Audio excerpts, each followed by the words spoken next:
الشان،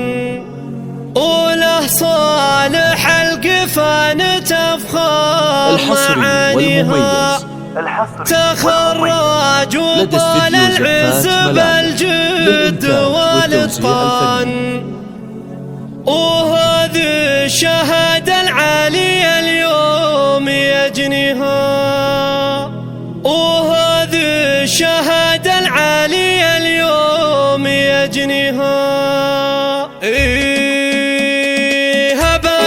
تخرج من سما واعتلى في الشام، وله صالح القفان تفخر معانيها، تخرج وطال العز بالجد والاتقان، وهذه الشهادة العالية اليوم يجنيها. هذا صالح اللي عادته دايما الازمان، يجيب المعالي ودوم يكسب تحديها، فعوله تشرف والفخر لاسمها العنوان، وصيته يجمل والمبادئ نحييه.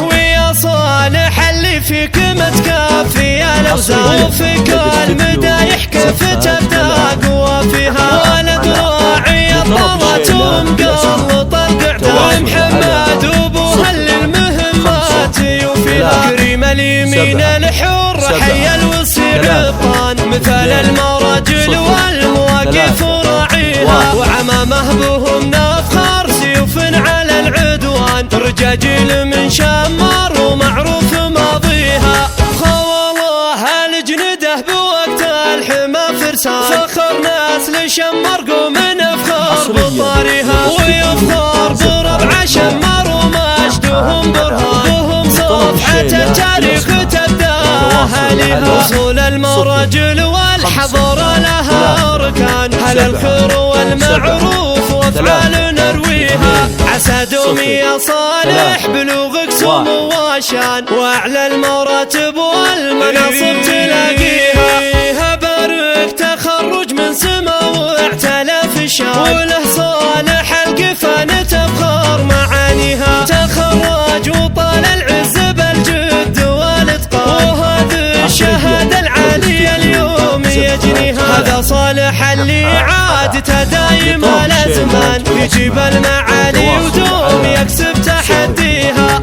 فعوله تشرف والفخر لاسمها العنوان، وصيته يجمل والمبادئ نحييه. ويا صالح اللي فيك متكافي الاوزان، وفيك المدايح كيف تبدا قوى فيها، ولد راعي الطلات ومقلط القعدان، محمد وابوها للمهمات يوفيها، كريم اليمين الحر حي الوصي عطان، مثل المراجل والمواقف راعيها، وعمامه بهم نفخر سيوف على العدوان، رجاجيل من شمار ومعروف ماضيها، خوالله الجنده بوقت الحما فرسان، فخر ناس لشمر قوم نفخر بطاريها، ويفخر بربع شمر ومجدهم برهان، وهم صفحة التاريخ تبداها لها، وصول المراجل والحضر لها أركان، هل الخير والمعروف